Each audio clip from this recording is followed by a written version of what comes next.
So hey guys, finally welcome back to CS Concept Simplified. So guys, in this video we are going to discuss the top strategy and tips for your MHT CET 2024 as well as your class 12 board exam, क्योंकि अभी आप सबकी board exam भी आ रही है। फरवरी और मार्च में आपकी बोर्ड एग्जाम रहेगी और अप्रैल में आपकी MHT CET रहेगी। अगर आपको MHT CET के डेट एंड शेड्यूल मालूम नहीं है तो आप प्लीज़ एक बार चैनल विजिट करके देखो। Previous video date and schedule पे ही अपलोडेड है, वो वीडियो जरूर जाके देखना। Let's start. सो गाइस, अगर आप इस चैनल पर नए आए हो तो एक बार इस चैनल को विजिट करके देखो। इस चैनल पे आप सबको MHT CET के रिलेटेड हर एक अपडेट मैं आपको प्रोवाइड करता हूँ, हर एक डेट एंड शेड्यूल प्रोवाइड करता हूँ, कंप्लीट गाइडेंस प्रोवाइड करता हूँ, स्ट्रेटजीज वीडियोस आएंगे, अभी सिलेबस के ऊपर वीडियोस आएंगे। सो सब चीज़ें आप चेकआउट करते रहो। ऑल्सो MHT CET की प्रीवियस 2 ईयर की पूरी काउंसलिंग प्रोसेस मैंने आपको एक्सप्लेन की है, आप जाके एक बार चैनल विजिट करके देखो। चैनल पर आप सबको सब कुछ मिल जाएगा MHT CET के regarding. So now let's see. So first of all let's see the strategy. अभी आपको दोनों को कंबाइनली पैरेलली चलाना है। आपको MHT CET पे भी ध्यान देना है, बोर्ड एग्जाम पे भी ध्यान देना है। बोर्ड एग्जाम को हल्के में मत लेना। Board exam is the most important exam, क्योंकि बोर्ड एग्जाम का रिजल्ट आपको हर जगह काम आएगा। आपका क्लास 10th और क्लास 12 के ग्रेड्स आपको हर जगह पे पूछे जाएंगे, चाहे आपके 4 साल के बाद प्लेसमेंट होगी, चाहे आपके 4 साल के बाद अगर आप MBA के लिए कोई कॉलेज में अप्लाई कर रहे हो, MS के लिए कोई कॉलेज में अप्लाई कर रहे हो, तो वहाँ पे भी आपको क्लास 10th और 12th के ग्रेड्स पूछे जाएंगे। सो क्लास 12th को हल्के में मत लेना, क्लास 12th पे फोकस रखना।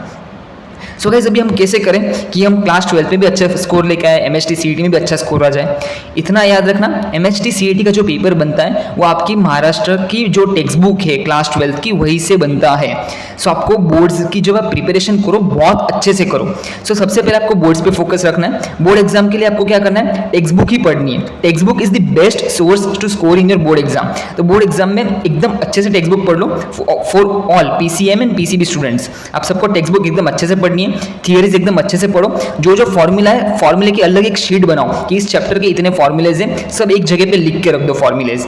अभी उसके बाद जैसे आपका टेक्स्ट बुक में थियरी पढ़ के हो गया, फॉर्मूले हो गए, इंटेक्स्ट क्वेश्चन हो गए, एग्जांपल्स हो गए, उसके बाद आपका बोर्ड का मटेरियल कंप्लीट हो गया। उसके बाद आप जाओ, आपका ये चैप्टर खत्म हो गया, उसके बाद उस चैप्टर के आप प्रीवियस ईयर क्वेश्चंस करो ऑफ MHT CET।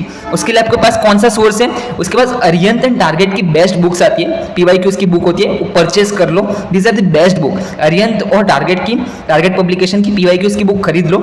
यहाँ से टेक्स्ट बुक से आप थियरी कर लो, फॉर्मूले कर लो, इंटेक्स्ट क्वेश्चन कर लो। उसके बाद आप MCQ की प्रैक्टिस करो फ्रॉम टारगेट एंड अरिहंत और देखो कि आप MCQ सॉल्व कर पा रहे हो या नहीं।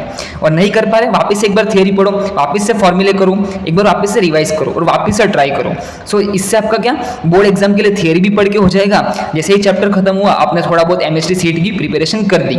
सो दोनों साथ में चलने दो। ऐसा मत करना कि अभी आप सिर्फ थियरी पढ़ते जा रहे हो, फिर लास्ट में फिर आपकी MCQ की प्रैक्टिस नहीं रहेगी, प्रैक्टिस छूट जाएगी। और MCQ बिना प्रैक्टिस के सॉल्व नहीं होते हैं। और गाइस इतना याद रखना, MCQ को हल्के में मत लेना। ऐसा मत सोचना तुक्के मार के आ जाऊंगा। MCQ है, अगर आपको देखना है तो JEE मेंस का फर्स्ट अटेम्प्ट दे के देखो। JEE मेंस का फर्स्ट अटेम्प्ट आपका जनवरी में है, आप अप्लाई करके देखो, आपको आइडिया आ जाएगा कि कॉम्पिटिटिव एग्जाम्स होती कैसी है। MCQ बेस्ड एग्जाम में तुक्के मार के आ जाएंगे, अच्छे स्कोर आ जाएंगे, ऐसा नहीं होता। MCQ एग्जाम भी बहुत टफ होते हैं, आपको सब एक जैसे ही दिखाई देंगे। सो ये हुआ। अभी हमको टारगेट क्या रखना है, अभी MHT CET के लिए टारगेट आपको 95+ परसेंटाइल रखना है। ऐसा मैं इसलिए बोल रहा हूँ क्योंकि 95+ परसेंटाइल आएंगे ना, तभी आपको वैसे कॉलेजेस मिलेंगे जहाँ का एवरेज पैकेज अबाउट 8 LPA होगा, 8 लाख पर एनम। बाकी अगर आपके 90 परसेंटाइल आए, 85 परसेंटाइल है, आपको वैसे कॉलेज मिलेंगे जहाँ का एवरेज पैकेज 5 to 6 लाख होगा। ये बात याद रखना। सो प्लीज़ फोकस करो 95+ परसेंटाइल लाने का, ये आपका MHT CET का टारगेट होना ही चाहिए। उसके बाद बोर्ड एग्जाम में आपको 85+ लाने हैं। बोर्ड एग्जाम में याद रखना, अगर आप JEE मेंस दे रहे हो, IITs और NITs के लिए 75% in your class 12 board exam is mandatory. तो 75 तो लाना ही है। बाकी मैं आपको सजेस्ट करता हूँ 85+ लाओ, जिससे आपको आगे 4 साल के बाद भी कोई प्रॉब्लम नहीं आएगी, ना ही आपको प्लेसमेंट में प्रॉब्लम आएगी, ना ही आपको मास्टर्स के लिए प्रॉब्लम आएगी। तो 85+ अबाउ परसेंटेज लेके आना बोर्ड एग्जाम में। बाकी MHT CET का सिलेबस एक बार वापस से शॉर्ट में बता रहा हूँ, इसके ऊपर लॉन्ग वीडियोस आएंगे कि भाई फिजिक्स का क्या है, केमिस्ट्री का क्या है, मैथ्स का क्या है, बायोलॉजी का क्या है। इसके ऊपर शॉर्ट्स अपलोड होने वाले हैं in the upcoming videos. So stay subscribe to this channel. अभी सिलेबस शॉर्ट में बता देता हूँ। MHT CET में 80% सिलेबस क्लास 12 से आता है, 80% क्वेश्चन आपके क्लास 12 से मिलेंगे, इसलिए क्लास 12 पे फोकस रखना। बोर्ड एग्जाम्स होने के बाद क्लास 11th को पकड़ना। अभी आपका फोकस सिर्फ क्लास 12 पे रहना चाहिए। सो 80% syllabus from class 12 and 20% syllabus from class 11। यहाँ पे 12 लिखा है, गलती से लिख दिया है। 20% क्लास 11 से आता है, वो भी सिलेक्टिव चैप्टर्स का। अभी ये चैप्टर कौन कौन से, उसके ऊपर अपकमिंग वीडियोस आने वाले हैं। So stay subscribe to this channel. अभी एक स्ट्रेटजी की बात करते हैं। ये हर एग्जाम की कॉमन स्ट्रेटजी है। आपको डेली प्रैक्टिस करनी है, आपको डेली थियोरी पढ़नी है, प्रॉब्लम सॉल्व करने इन टेक्स्ट क्वेश्चन के लिए, जिससे आपका बोर्ड एग्जाम का प्रिपरेशन हो जाएगा। और जैसे ही वो चैप्टर खत्म होगा, उस चैप्टर के एमसीक्यू लगा लो प्रीवियस ईयर के, जो आपका एमएसटी सीईटी में आया। तो पैरेलली आपका एमएसटी सीईटी का भी थोड़ा बहुत पढ़ के होता जाएगा। सो फिर लास्ट में आपको टेंशन नहीं रहेगी। सेकेंडली, आपको तीनों सब्जेक्ट को इक्वल प्रायोरिटी देनी है। ऐसा नहीं कि फिजिक्स पढ़ लिया, केमिस्ट्री पढ़ लिया, मैथ्स को छोड़ दिया। याद रखना सीईटी है, 50 क्वेश्चन फिजिक्स के आएंगे, 50 क्वेश्चन केमिस्ट्री के आएंगे और 50 क्वेश्चन मैथमेटिक्स के आएंगे। सो किसी एक में भी अगर मार्क्स गए ना, आपका पूरा स्कोर नीचे गिरेगा। वैसे ही आपका पीसीबी में भी होता है। सो तीनों सब्जेक्ट को इक्वल प्रायोरिटी देनी है आप सबको। आपको हर दिन 1 घंटा पीवाईक्यू सॉल्विंग पे लगाना है। जैसे चैप्टर खत्म हो, पीवाईक्यू सॉल्व करो। पीवाईक्यू सॉल्व करोगे, आपको आइडिया आएगा कि एमएसटी सीईटी के क्वेश्चन बना पा रहे हो या नहीं। मैथ्स के थोड़े हाई लेवल क्वेश्चन आते हैं, मैथ्स के जेई लेवल के क्वेश्चन आएंगे आपके एमएसटी सीईटी में। सो बी प्रिपेयर्ड, पहले से ही प्रिपेयर्ड रहना इसके लिए। बाकी फिजिक्स के फॉर्मूला बेस्ड आते हैं, केमिस्ट्री आपका पूरा टेक्स्ट बुक से आता है। ये चीज़ें याद रखना। थियरी फॉर्मूले बहुत अच्छे से करनी है आपको।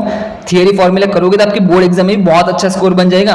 साथ ही एमएसटी सीईटी में 50% पेपर थियरी बेस्ड होता है, तो वहाँ भी आपका थियरी से भी एमएसटी सीईटी में बहुत अच्छा स्कोर आ जाएगा। और एमसीक्यू तो आप जैसे ही चैप्टर खत्म होगा सॉल्व करोगे, आदत लग जाएगी और फिर आगे आपको प्रॉब्लम नहीं आएगी। सो यही है बेसिक स्ट्रेटजी एंड टिप्स। आप सबको मालूम होगा, बट फिर भी मैंने आपको एक बार बता दिया। सो गाइस यही था। बाकी एक बार क्विकली वापस शेड्यूल बता देता हूँ। जनवरी में जेई मेंस का फर्स्ट अटेम्प्ट, फेब्रुआरी मार्च में आपकी बोर्ड एग्जाम, अप्रैल में जेई का सेकंड अटेम्प्ट, उसके बाद एमएचटी सीईटी। अगर डेट्स नहीं मालूम है, चैनल पे जाओ, प्रीवियस वीडियो देखो कि कब है एमएचटी सीईटी की एग्जाम। वहाँ पे मैंने एग्जैक्ट डेट्स बताई है। उसके बाद मई में आपका अदर प्राइवेट एग्जाम हो गए, जैसे बिटसेट हो गया, वीआईटी ट्रिपल ई हो गया। फिर आपका यहाँ पे केजे सोमैया की एग्जाम होती है, यहाँ पे एनएमआईएमएस की एग्जाम होती है, बहुत सारी अलग अलग प्राइवेट कॉलेजेस की एग्जाम होती है। वो बाद में डिस्कस करेंगे आपको कौन कौन सी एग्जाम देनी है नहीं देनी। फिर जून में आपका रिजल्ट आएगा और फिर जुलाई से आपकी काउंसलिंग प्रोसेस शुरू हो जाएगी। जुलाई से आपको कॉलेज मिलना शुरू हो जाते हैं। सो गाइस यही था एक छोटा सा वीडियो। अगर वीडियो पसंद आया तो गाइस एक लाइक बनता है, और चैनल पे नया हो प्लीज़ एक बार चैनल विजिट करके देखो। इस चैनल पे एमएसटी सीईटी के रिगार्डिंग आपको हर एक अपडेट मिलती जाएगी। सो गाइस चलो फिर मिलते हैं नेक्स्ट वीडियोज़ में। हमारा व्हाट्सएप ग्रुप जरूर ज्वाइन करके रख देना। व्हाट्सएप ग्रुप की लिंक आपको नीचे कमेंट सेक्शन में और डिस्क्रिप्शन बॉक्स में मिल जाएगी। So stay subscribe to this channel और व्हाट्सएप ग्रुप ज्वाइन कर दो। चलो गाइस फिर मिलते हैं नेक्स्ट वीडियो में। तब तक के लिए good bye and have a nice day.